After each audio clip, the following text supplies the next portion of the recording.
Greetings from snowy, really cold Washington, and welcome to our webinar, What to Expect in Chemicals Policy and Regulation and on Capitol Hill in 2026. Bergeson and Campbell and its consulting affiliate, the Actor Group, are really pleased to present this 60-minute webinar. I'm Lynn Bergeson, Managing Partner of Bergeson and Campbell and President of its affiliated consulting firm, the Actor Group. Allow me to introduce our spectacular presenters today. They are the best of the best. Jim Aidala, our senior government affairs consultant and former assistant administrator of what is now the Office of Chemical Safety and Pollution Prevention. Jim's practice, as many of you know, is largely in the FIFRA regulatory policy and legislative world. He engages with OCSPP leadership and Capitol Hill leaders as well on pesticide and FIFRA issues. Rich Engler is BNC and the ACTA Group's Director of Chemistry, an all-around superstar on all things TSCA and well beyond. Ryan Schmit is of Counsel to BNC and Senior Regulatory Consultant to the ACTA Group. Ryan joined us late last year. Seems like we've been working together, Ryan, forever. He served as 15 years prior to joining us as counselor to the Office of Chemical Safety and Pollution Prevention on TSCA, PFAS issues, and related other chemical policy matters. And importantly for our discussion today, Ryan also had a couple of details to the House of Representatives Energy and Commerce Committee during his tenure at EPA. He also detailed at the United States Department of Justice in the Environment and Natural Resources Division. So the collective wisdom, expertise, and knowledge of these three gentlemen is second to none. Our conversation today is just a mere fragment of what we have been doing every year for a number of years now, and that's preparing a very detailed forecast of U.S., federal, and international chemical regulatory issues. We issued our forecast 2026 earlier this month, I think in the 5th or the 6th of January. It is also a link to we gave you a link to the handout for purposes of this webinar. We covered certainly U.S. policy, regulatory, and legal developments in TSCA, FIFRA, and other chemical areas, but also literally covered the world. This 119-page document is very rich in detail on all things chemical. We spend hundreds of hours preparing this. We expect people to use it as a resource throughout the year.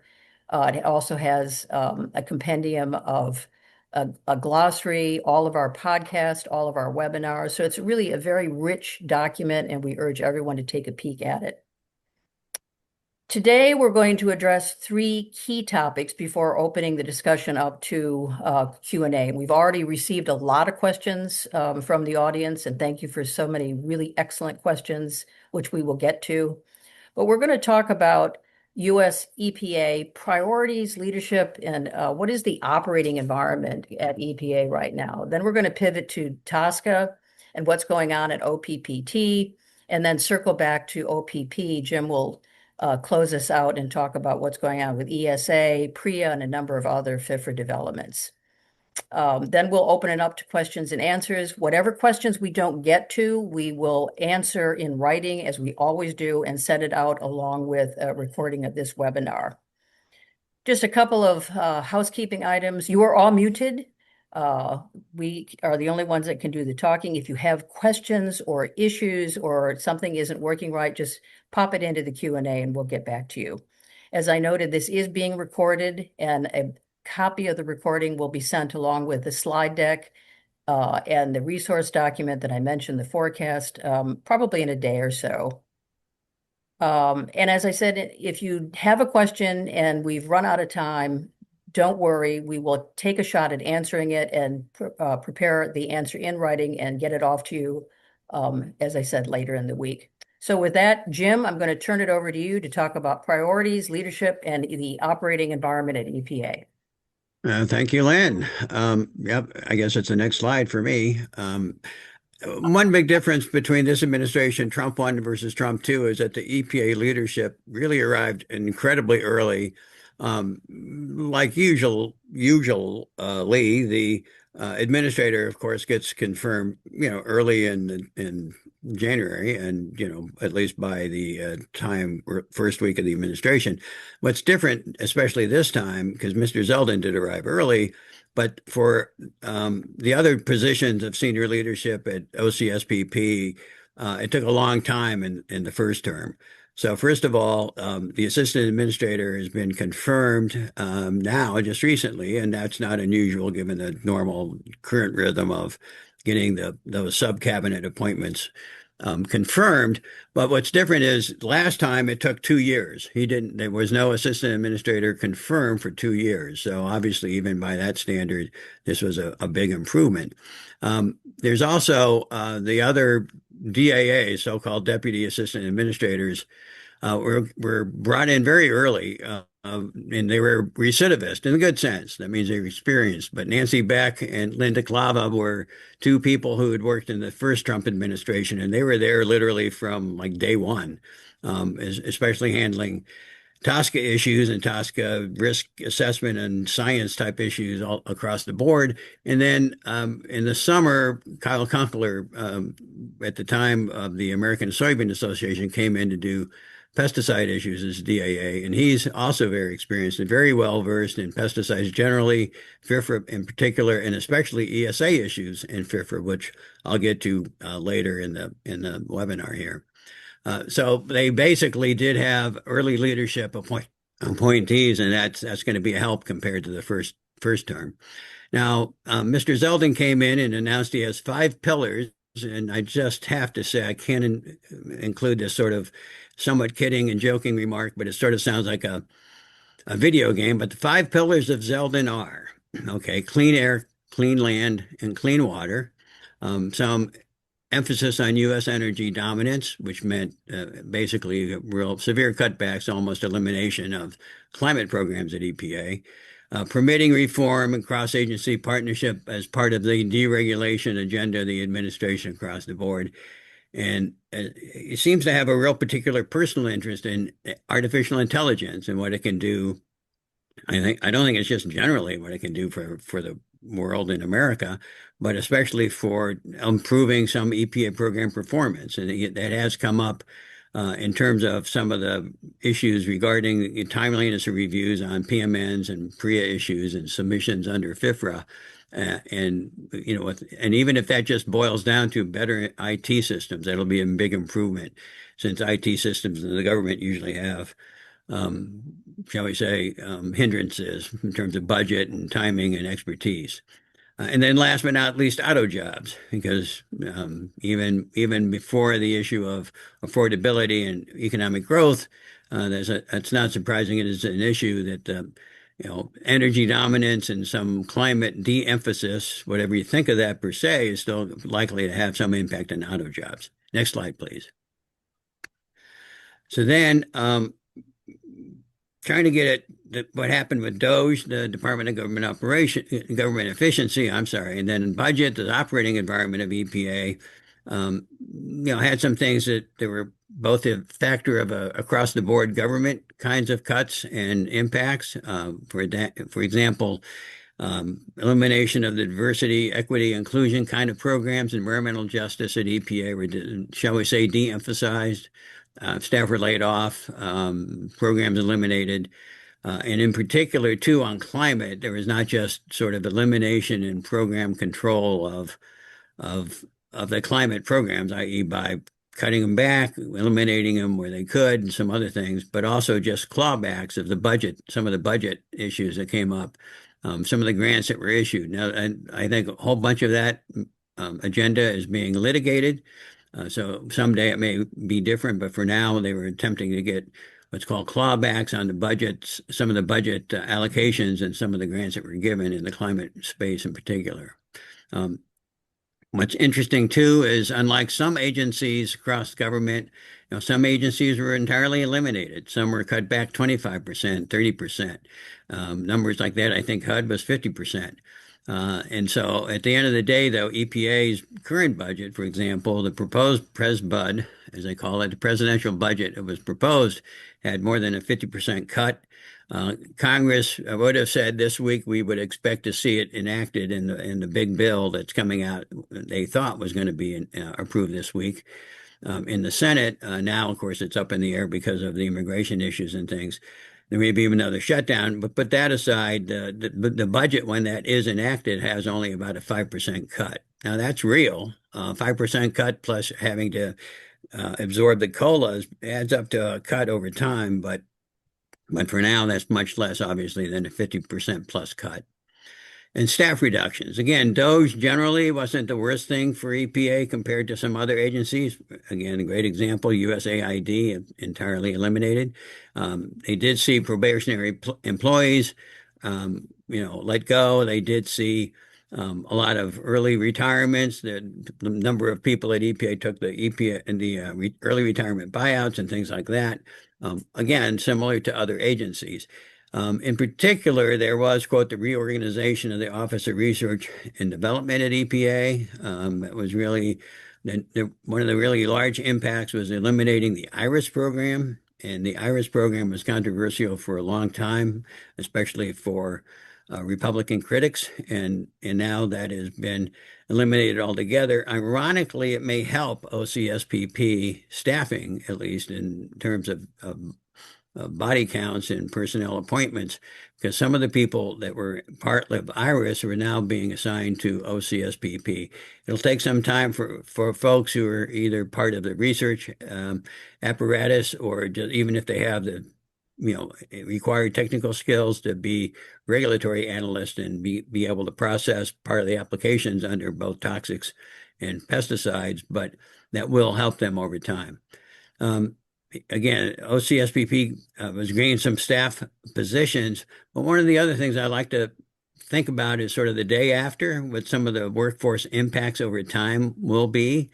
You've got morale issues very plainly because some of the programs at EPA have been severely impacted in the negative sense, and also just recruitment.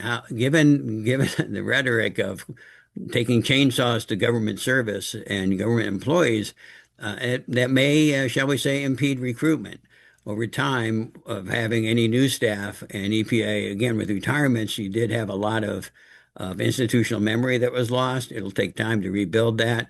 It'll take time to rebuild programs just generally, and especially if, once again, there's a change in administration in the next few years. Next slide, please. And then operating environment for Congress. Well, Congress is about as messy as it looks, put it that way, as a former Hill staffer. But in particular, in the OCSPP space, the TSCA amendments are very much potentially in play. I know my colleagues are going to be talking about that here soon, but there was a hearing last week or so, and that will obviously puts down a marker of what some people think ought to be further changed in TSCA. And I'll let them talk about prospects for actual enactment. But again, it's not clear this Congress is going to be able to get much done, given the partisan, what I usually refer to as partisan rancor, and there generally is just, shall we say, a lot of ill will between the parties on the Hill. And that's an understatement, no question. A farm bill is overdue. In fact, it's 2 years overdue in the agricultural law space. Mostly it's just been renewed relatively simply, just a simple reauthorization for another year. There is some talk that I've heard about some attempt to move a bill in the first few months of the new year. It's not clear that will be able to happen. If it does, it may have a few things about pesticides in it, and some things that are fairly non-controversial. For example, definition of plant regulator. Some controversial things may be surviving the process. It's in a House bill that's been proposed. It's not clear to make it through the Senate on what's called uniformity, which is fundamentally a preemption provision. Been a lot of talk about PREA, Pesticide Registration Improvement Act. That's the fee schedule for pesticide submissions. And regardless of what happens to PREA, there's a lot of controversy. I may talk about it a little more later, but it's basically EPA's trouble in meeting the deadlines that are in the legislation. And the reason for that, among other things, is resources. There's been lack of resources over time.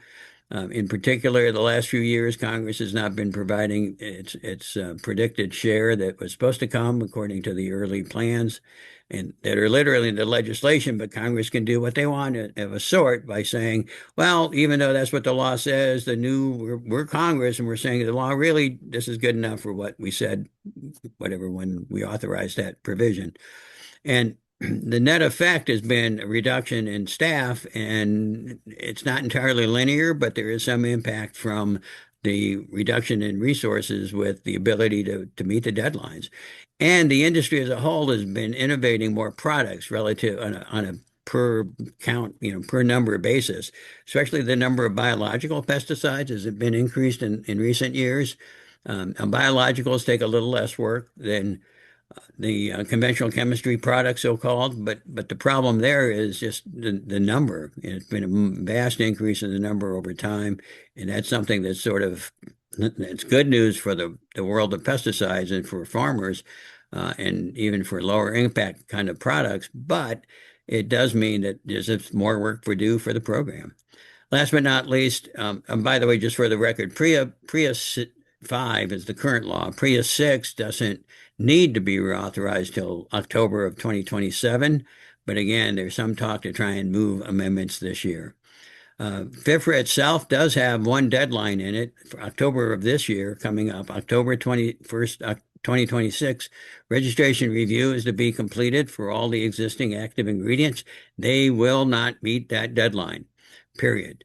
But at the same time, they do, and various forums have announced they have completed over 90% of the health risk assessments, which is really the trickiest part of a pesticide review. But there's a whole lot of additional work to be done on endangered species and a little bit on endocrine effects. And those are things I'll talk about later when we come back in the webinar towards the end. And last but not least, in case you haven't noticed, 2026 is a midterm election year, and that whatever you want to call it, election fight, election drama, election tension, election impacts have started already. Mostly, and generally speaking on the Hill, you say that if something in a midterm year, if there hasn't any legislative proposal that hasn't seen significant progress by the Easter recess, it's probably not going to make it in time. So I'll let my colleagues talk about whether Tosca might see some significant activity by Easter recess, or certainly all these other things I've talked about, whether it be PREA, whether it be the Farm Bill, or anything else. That's it for me. I think I turn over to my colleagues, Rich and Ryan, to talk about Tosca.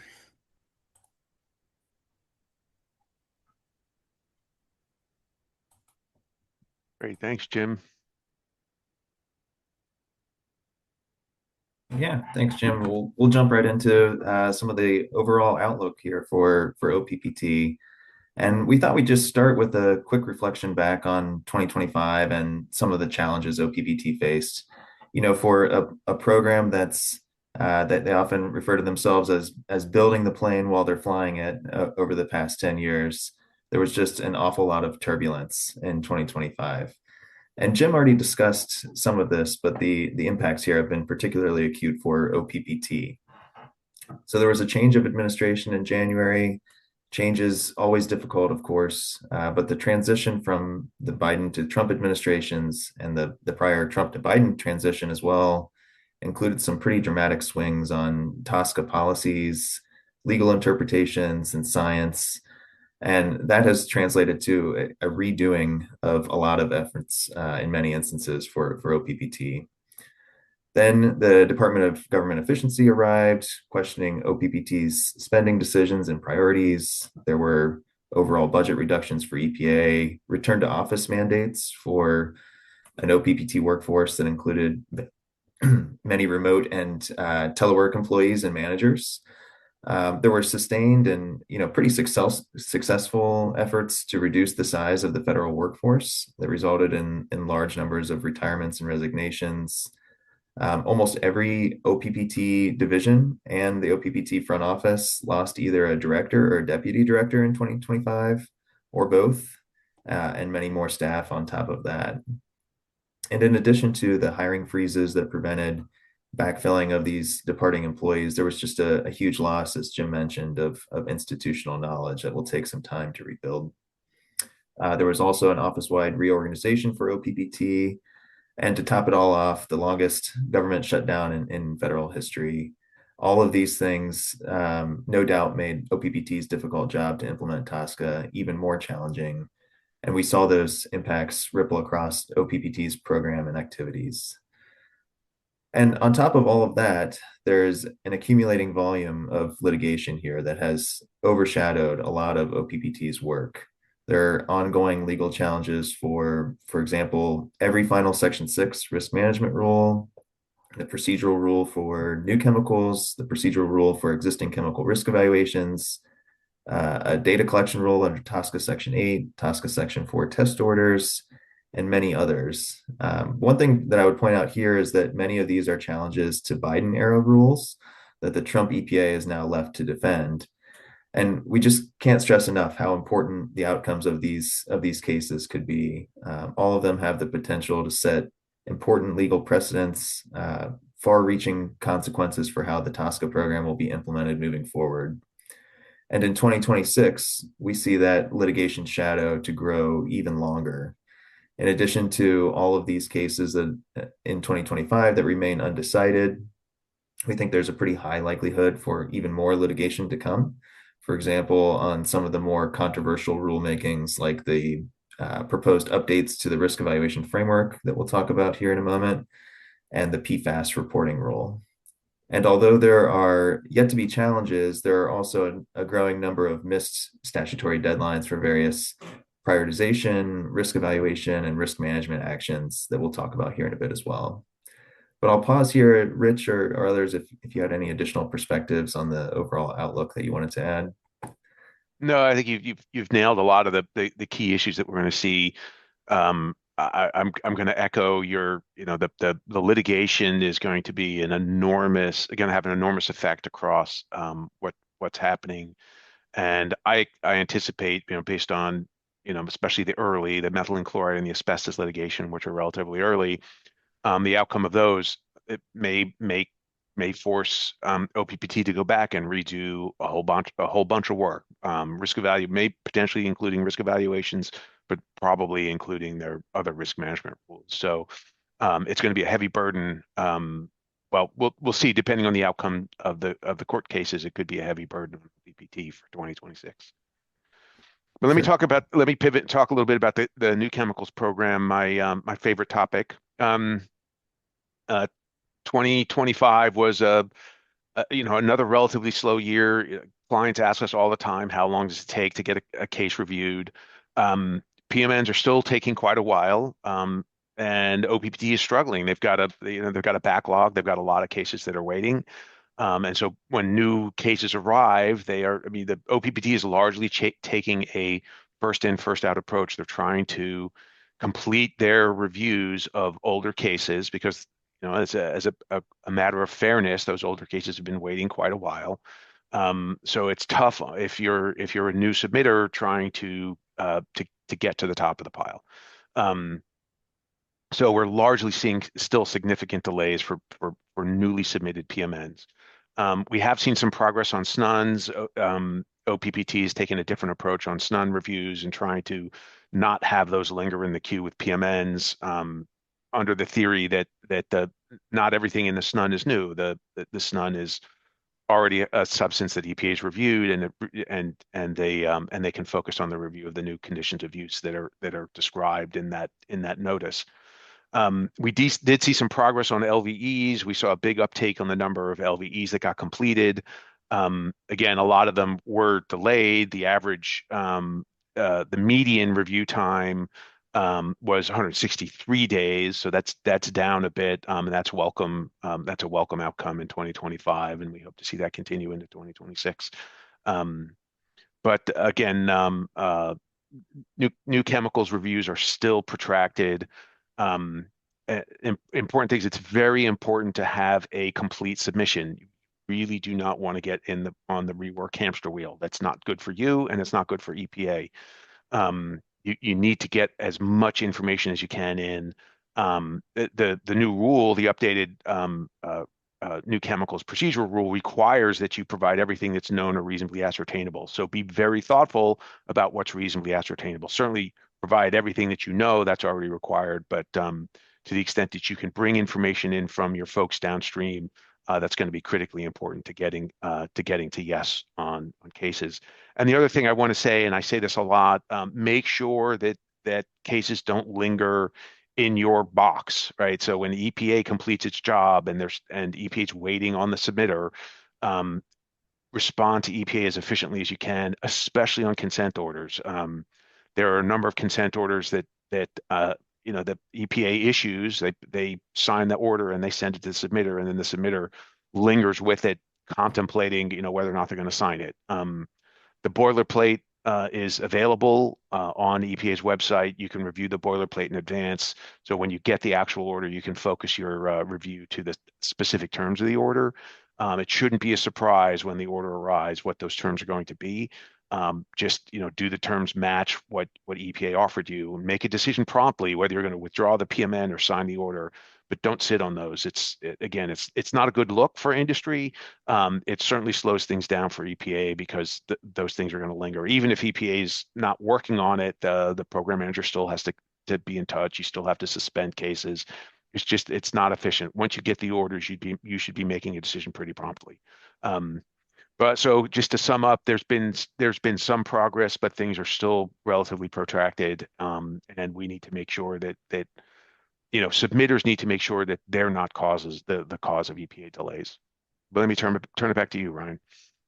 Yeah, thanks, Rich. I mean, certainly challenges are clearly continuing in the new chemicals program. The frustrations have been ongoing for nearly 4 administrations now since 2016. So I'm certain they'll remain a focus in 2026 ahead here. But let's shift gears and talk a little bit about the existing chemicals program. And we'll start with prioritization. Prioritization, of course, is the first step in the 3-step pipeline established in 2016 for consideration of existing chemicals under TSCA. Our folks on the line here will recall that for every risk evaluation completed, EPA must prioritize another chemical as a high priority substance as a replacement. And because the prioritization process must take precisely by law between 9 and 12 months, it's particularly tricky for EPA to time the start of prioritization to match the end of another chemicals risk evaluation. And so in 2023, EPA announced that it would address this challenge by initiating the prioritization process for 5 chemicals on an annual basis, so 5 chemicals every year. And they followed this policy in both 2023 and 2024. But in 2025, that policy appears to have been paused for the moment or abandoned. There were 5 chemicals that EPA completed prioritization on and designated as high priority in 2024. And EPA has not made significant progress, at least publicly, on those risk evaluations. Only one of the 5 chemicals has a draft scope. And by regulation, the draft scopes should have been completed within 3 months for all 5 of those chemicals. And for the additional 5 chemicals that EPA initiated prioritization on in 2024, EPA has neither proposed nor published in final any of those high priority designations yet. So on the whole, EPA appears to have pressed the pause button again on prioritization. And in 2026, it's still a bit unclear whether EPA will pull back on some of these actions that they've started but not finished, whether they'll put out another 5 candidate chemicals for prioritization, or whether they'll just continue to pause as they did in the year prior. But as EPA continues to finish risk evaluations, the law does require a 1-for-1 replacement with a new high priority chemical. So whatever happens here, there is already some legal vulnerability. EPA missed the statutory deadlines for the 2024 prioritization starts. But again, there has yet to be a legal challenge on that issue. Rich, did I hit all the highlights for prioritization? Anything there that you? Yeah, I think the one question in my mind is there is in the prioritization language, there is some sort of a relief valve for EPA to prioritize to the extent that they have the resources to complete risk evaluations timely. And that might be something because they're under such pressure. And, we'll talk about the risk evaluations in just a second and how much work they have to do. Um, there may be some, or there might be some reliance on that provision to allow not just to complete everything that's required under the consent decree, but also potentially have to go back and redo the risk management rules. Right? There's all this work that may have to happen in 2026, and there just may not be the bandwidth to get more prioritization candidates into the queue. And that particular term in the prioritization section, it might be the legal relief valve that EPA needs to not have more coming down that conveyor belt. Really, once you're high priority, there's no option to pause or everything. Those deadlines are very strict. So if EPA can use that language to not put something on the conveyor belt, that might relieve some of the pressure. Excellent points, Rich, and certainly EPA has not exercised that option to date yet, but it's something something to keep an eye on as we move forward for sure. But let's move on to risk evaluation. A lot more to cover here, and this go back. Yeah, thank you. Yeah, there's certainly a lot to cover in the risk evaluation space. A lot happened in 2025. We're definitely going to see more action on risk evaluations in 2026. And folks here on the line are probably already aware that for the past several years, EPA's focus has really been on meeting consent decree deadlines. These are deadlines stemming from litigation over EPA's missed statutory deadlines for the next 20 chemical risk evaluations that mostly began late in 2019. The consent decree has been modified several times through renegotiation with the litigants, but it's been impressive to see EPA mostly stay on track to meet all of those deadlines. They also seem to have prioritized compliance with the court-ordered schedule over statutory and regulatory deadlines. I think for a lot of us here at Bergeson and Campbell, one of the biggest surprises in 2025 came at the very end, New Year's Eve, when EPA published 6 final risk evaluations, really just hours before the ball dropped, for 5 phthalates and 1,3-butadiene.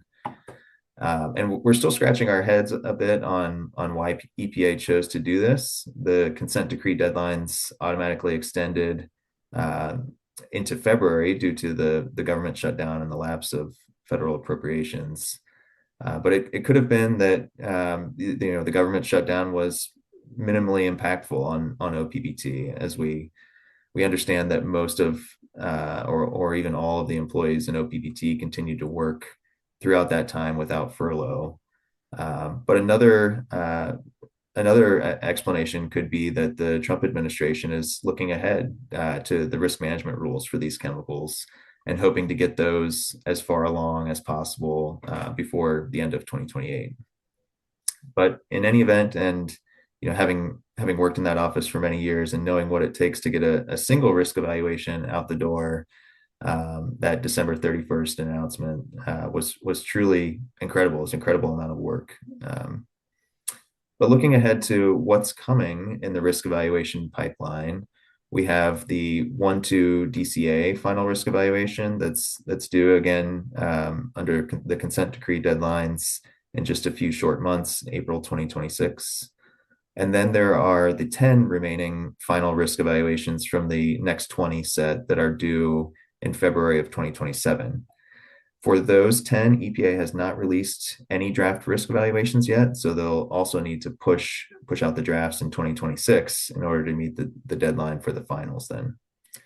We're expecting, again, short 60-day comment periods for these, probably no extensions, given the tightness of the schedule. And so stakeholders will really need to be prepared to review and comment quickly when those draft risk evaluations come out. Certainly more than enough to keep OPPT busy in the risk evaluation space alone, just with those deadlines. But on top of that, we're also expecting EPA to revisit the final risk evaluations for formaldehyde and for 1,4-dioxane. So EPA, you may have noticed, released updated risk calculations for the final formaldehyde risk evaluation, and has also indicated to the court in the 1,4-dioxane litigation that it will revisit that assessment as well. So it's unclear if EPA will in 2026 pick up the baton for those 5 chemicals designated as high priority in 2024 that I mentioned. But if they do, we could also start to see some of the draft and final scope documents in the year ahead as well. Amidst all of the ongoing work on these risk evaluations, OPPT in 2025 again proposed to significantly amend the procedural framework rule for conducting risk evaluations under TSCA. This was a rule that was previously updated in 2024.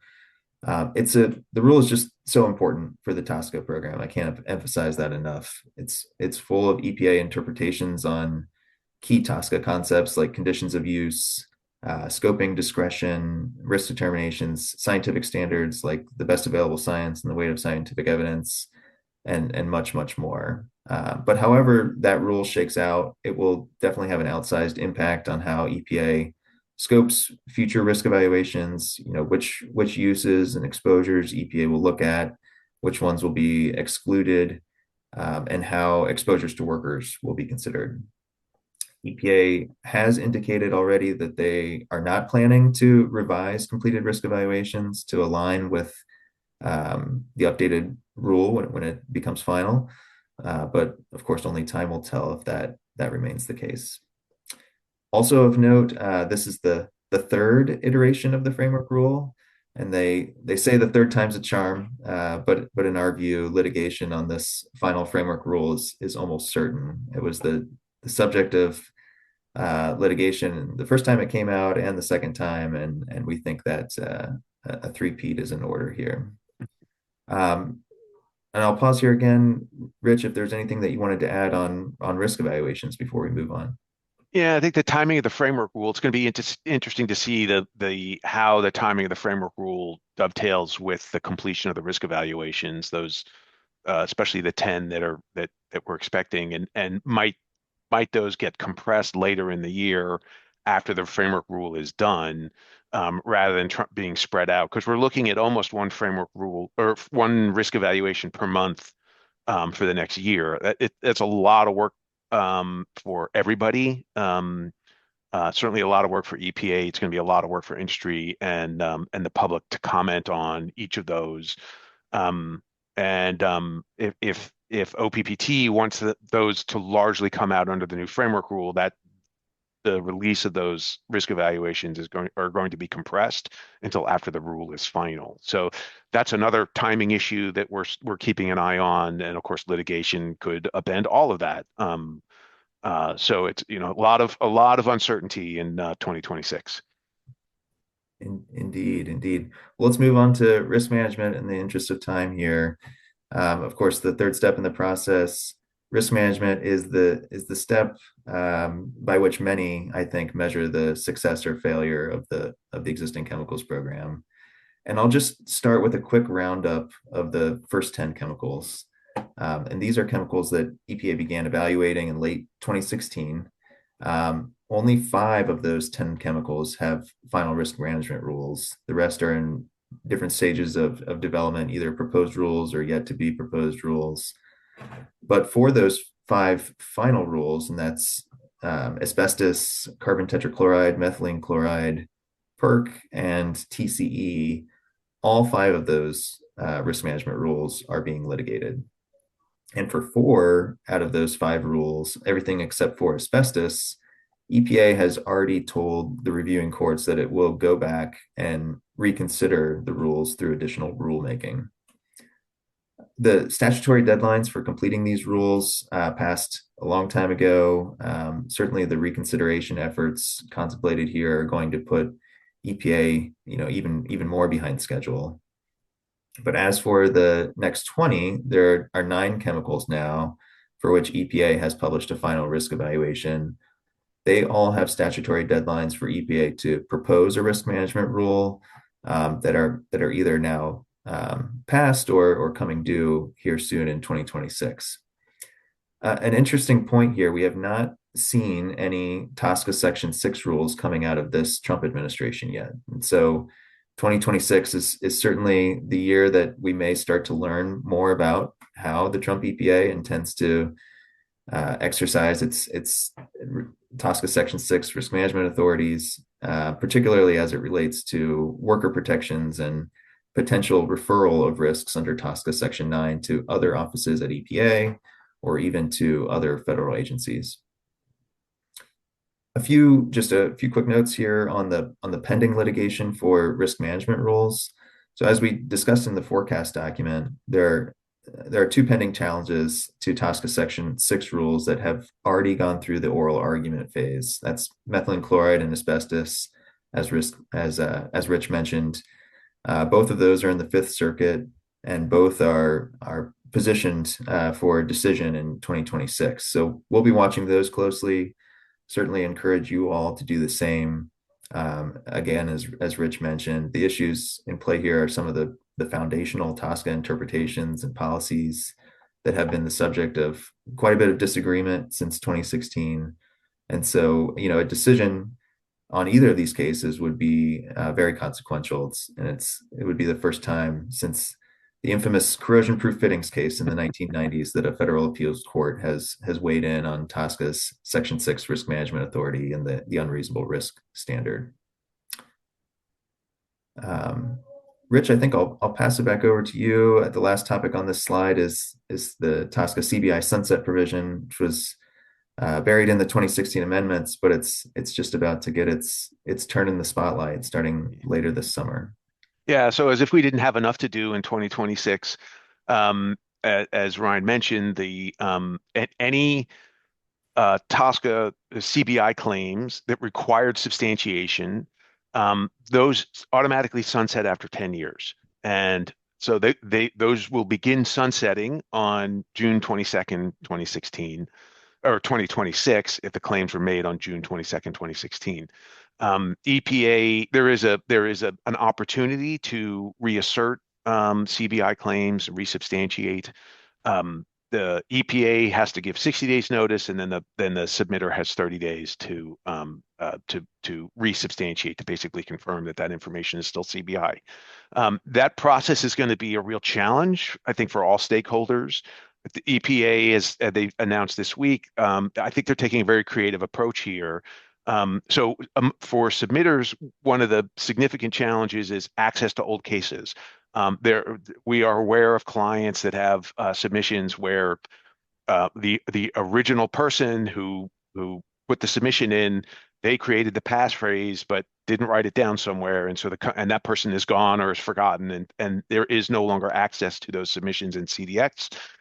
So the submitter can't update them. They can't update the contact information or do anything else in that submission. So that's part of the challenge.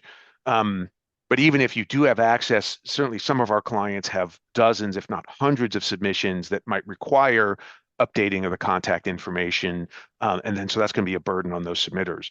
The approach that EPA is taking, I think, is very creative. That can help make the process more efficient. Is EPA will publish a new website. They will stand up a new website with case numbers that have expiring CBI claims. That might be a PMN number or an LV number. In 2026, we'll see a whole lot of CDR case numbers. So submissions, 2016 was a CDR year, so there are lots of CBI claims that came out of that CDR. So you'll have to look up the CDR case or the CDR submission number. You will be able to see without being able to open the CDR submission. So you won't need access if you don't have that passphrase. You'll be able to see the case number, and you'll be able to match that on EPA's website and say, oh, that expiring CBI claim in a particular CDR submission is ours. And then you will substantiate that, or you will reassert those CBI claims and substantiate them in a separate flow in CDX. So there's basically going to be an entirely separate system to both identify what cases with expiring CBI and then resubstantiating. You're not going to, EPA's plan is you do not go back to the original submission and resubstantiate, and EPA is saying, please don't go do that. Use this new mechanism that they're standing up. And it'll be coming out relatively soon. Again, EPA's notices will start coming out in April, and those resubstantiations will have to happen fairly promptly before the beginning of expiration in June. if you are preparing or if you want to prepare now, what I would suggest is old cases you do have access to, is go and update the contact information so that when EPA sends the notice of expiring CBI, someone will get it. It would be great for each submitter to get that letter, that notice letter, and be able to make that connection. So that's what I would suggest for old cases, is make sure EPA has up-to-date contact information. But EPA has specifically asked for people not to go and tinker with their CBI claims in those old submissions. But again, a lot to do in 2026 along these lines. So it's going to be a busy year for TSCA practitioners. Yeah, all sound advice. And I guess one other thing to note is that this is just the start of the implementation of EPA's CBI sunset program. This is something that companies will have to be cognizant of and vigilant to stay on top of as the expiration dates for CBI continue to Arrive, right? They will arrive continuously. We're going to see big chunks like the 2016 and 2020 CDR.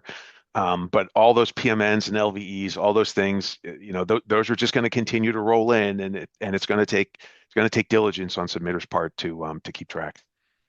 Absolutely. Well, let's move on to the next slide. And this is a topic that was not included in our forecast 2026 document, but we thought it would be appropriate to at least touch briefly on the House Energy and Commerce hearing and the discussion draft of TSCA reform bill text that was released very recently here. And just some quick background for listeners who may be unfamiliar. Of course, there have been, again, simmering frustrations on EPA's TSCA implementation over the last 10 years. There has been chatter over the years about potential further targeted legislative changes to TSCA to address some of the lessons that have been learned since 2016. The expiration of EPA's TSCA fee collection authority, that authority expires at the end of fiscal year 2026, and generally has some broad support for extension, has been the hook that gave Congress here a good reason to have some further discussions about what any additional legislative changes or clarifications might look like. And I'll just speak for myself when I say, I reviewed the discussion draft. I was a bit surprised by the scope of the changes. There's 37 pages in this draft, and it covers almost every major section of the law. And there were some revisions that I'll admit were definitely not on my bingo card. But Rich, what are some of your takeaways from the discussion draft text itself? Yeah, I think the biggest surprise to me was the Section 4 changes. It's not what I would have expected out of Section 4. Certainly doesn't address some of the issues that we've had with Section 4. And there's some other things where I sort of wonder what problem is being fixed. Because I think in the end, that's the key question, because there's going to need to be, this draft as written or something close to it might pass the House, but I don't, based on what we heard at the hearing, I don't think it would pass the Senate.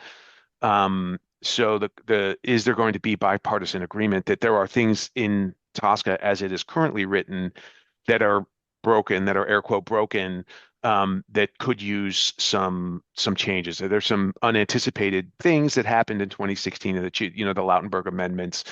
In particular, I think Section 21. I think there's a lot of agreement that Section 21, the way Section 21 interacts with Section 6, is potentially a problem. And so, making some relatively straightforward changes to Section 21 can help address that. There's some practical changes that aren't in this draft on Section 4 that certainly our test order consortia would look for. And then are Sections 5 and Section 6 working correctly, or there's some changes that can be made for Congress to speak clearly to EPA about what is intended.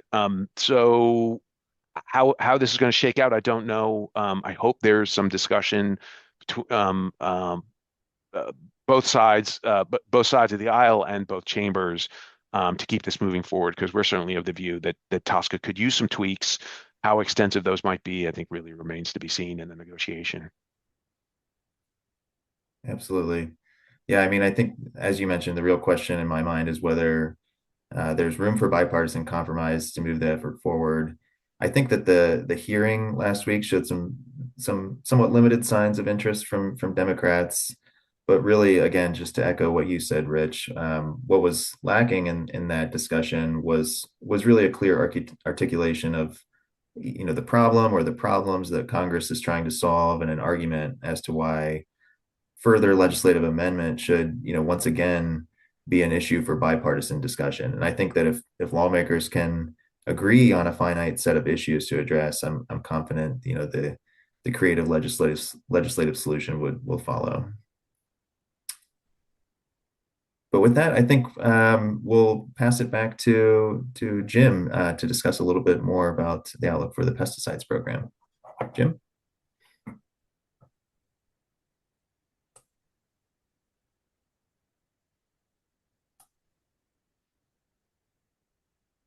Okay, there I am. I'm audio and video. There you go. Thank you, Emily. Um, just one follow-up, what made me think about it. Speaking of congressional activity and operating environment, if the House flips, that may be a bit of the synergist for some TSCA amendments in much more limited scope. It's not unlike what happened in the original TSCA, which was it was passed during the lame duck session of the 1976 Congress when Mr. Carter was coming in as president, and it resolved, depending on how you want to count, similar issues with debate about the way then nascent TSCA should be defined, and they decided let's call it because this is maybe as good as it gets in terms of at least the next 4 years at that time. So again, if the Republicans in the House are losing majority, they may offer some things that are sufficiently in the middle, for lack of a better phrase, to get to yes before the next Congress. Last comment on that, but that would apply too to anything in a farm bill, could apply to anything in any pre-amendments and other places too. I want to talk more specifically about the pesticide office in our last few minutes. First of all, I mentioned, at least touching on the PREA deadline problem for the pesticide operations and pesticide program operations, and that is difficulty in meeting the PREA deadlines. A lot of reasons, a lot of analysis behind that. I would draw attention, it's mentioned in the forecast about PREA 5 required a sort of management review, outside contractor review of the program. It has 76 recommendations for improvement. Some are small, some are larger. IT improvements, training, all kinds of things but it's cited in the document, and it's online, obviously, in terms of EPA's PREA website too. The discussion mostly is what are kind of process improvements that can be made, and trying to literally lobby Congress to provide some more resources, be more fully their planned share under the statute as originally prescribed in PREA 5 legislation, in addition to anything about PREA 6 that I mentioned earlier. I wanted to spend a couple minutes on Endangered Species Act. Lynn and I did a podcast on pesticide outlook in particular not too long ago. It's probably mentioned certainly on our website and other places. It may be something if people are interested in some of the pesticide issues a little more fully. But a real quick summary on Endangered Species Act implications. First of all, they've made tremendous progress in the last 5 years on implementing at least a plan to have an endangered species program as it applies to pesticide use. We're now going to see the rollout, especially coming through a few active ingredients. New active ingredients have some ESA provisions as a result already, but you'll start to see a rollout about the registration review, the older compounds, and that's going to be very important. First of all, it's going to be a real significant, for the first time, according to certain ways of defining it, you'll see specific, here are provisions to help protect endangered species, threatened and endangered species. And you'll see that. And then that also means people are going to have to comply with it, which means you're going to have to have some, on the field implementation, on the field enforcement, also means on the field understanding of what those requirements are. So the label changes will be rolling out. in meantime, there's a lot of outreach, videos being produced by EPA, again, available on the website. There's literally like a phone, a farmer could have on their phone exactly what's called Palm, is an acronym, PALM, but basically it's a handheld device to see what the requirements are for that particular active ingredient, if you will, a label, sort of electronic label available. Electronic labels will be changing to be updated with the latest, greatest ESA as well as any other requirements. Another change. There's also, by the way, in PF 5 bilingual labeling coming, which is going to help hopefully some farm worker understanding to the extent many of those farm workers may not have English as a first language and things like that. And so there's going to be more of a rolling out of those ESA requirements.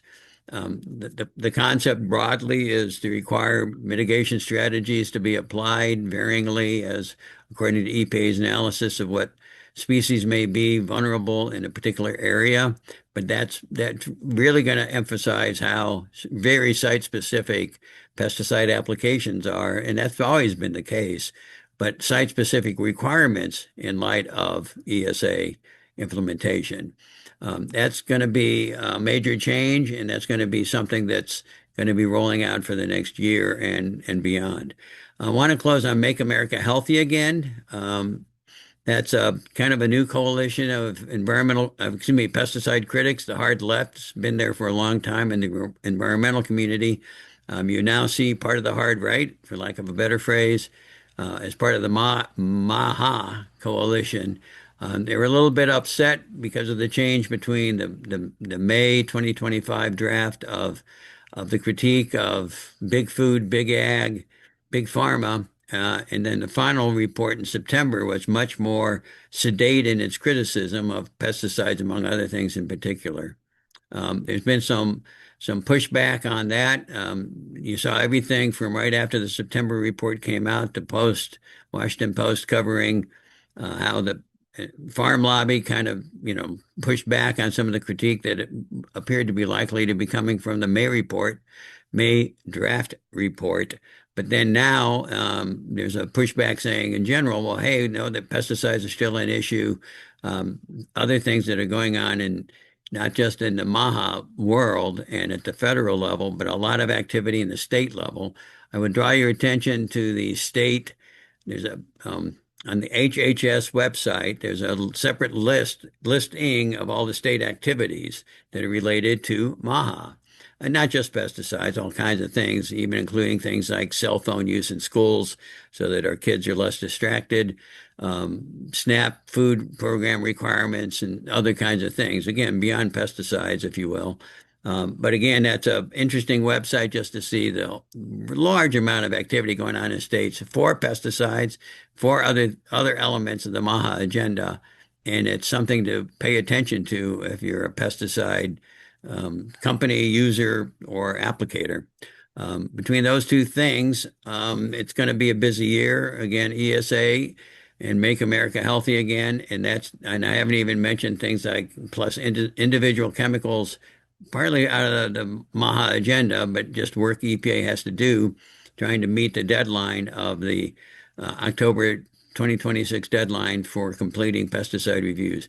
Last comment there is it may be part of legislation to extend that deadline, in that in some quarters that is being talked about, and that's something else. Not unlike are we going to see any TSCA amendments? That may be an amendment you see as part of some legislation before the end of the year.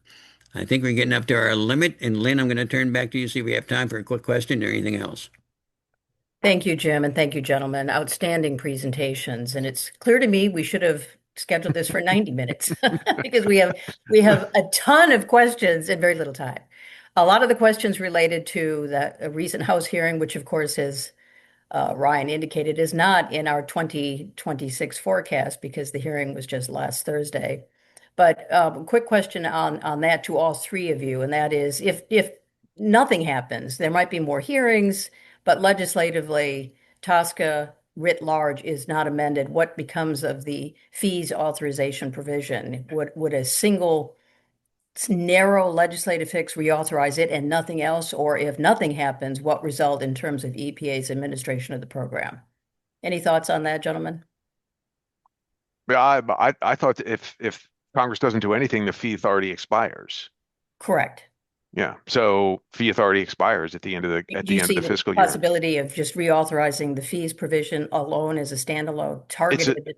it's certainly a possibility. I mean, it's a fairly straightforward change, and Right. that could be done in an appropriation. It's a very narrow thing. I think the question, and this came up in the hearing, is did Congress intend for the fee reauthorization to be a look back to see if the Lautenberg amendments were operating as intended? Going to sneak one other question in because there are a fair number of questions on PFAS and on the amended TSCA Section 8A7 reporting rule. When might it come out? And are most people betting that the proposed rule as written is expected to be what is published as a final rule? And if so, why when? Ron, you want to take a shot at that? Yeah, I mean, we heard from EPA leaders a number of months ago that there was a sort of optimistic time frame for trying to get the final PFAS rule out in the middle of 2026, so sometime early summer.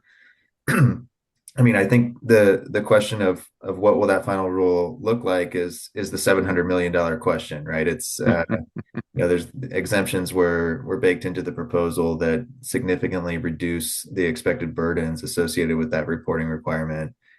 I personally can't imagine a world in which EPA doesn't maintain the exemption for articles importers, folks who are importing articles or goods that contain PFAS. That was certainly the lion's share of the burden associated with the previous final rule. So, Mhm. while there could potentially be some tweaks around the edges, I personally see that articles exemption staying in the final rule. But just on top of that, and I mentioned it, in my presentation, what happens after that is anyone's guess, because I think this rule, no matter what exemptions are in or out of the final rule, there's a lot of controversy around it, a lot of interest in seeing EPA have a robust collection of information on PFAS, and I think that'll result in some litigation to follow. Agree. Well, we're going to have to close out our webinar on that. Emily, if you would flip to the resource page, there is our forecast 2026. Much of the information that you heard here and a whole bunch more is in this document, so please take a look at it. And also, we have issued a number of blogs and memoranda on some of the issues that we've discussed here. I urge you to take a look at our website and sign up for those complimentary offerings that are always spot on. We'll be issuing our thoughts and commentary on the hearing that happened last Thursday today. And for those of you that ask questions and do not have an answer, do not despair. We will answer them. I think we covered a fair bit of them in the discussion, a lot relating to the hearing and other topics. But for those of you that ask questions and really want an answer, don't be upset. We will provide an answer in writing. And with that, I want to thank Jim, Rich, and Ryan for outstanding presentations, and for Heidi and Emily for making this podcast, this webinar possible. And we'll be getting the recording out and the other materials that I mentioned in a day or so. Thank you so much for joining us, and look forward to having our next webinar coming up in March. Take care, everybody.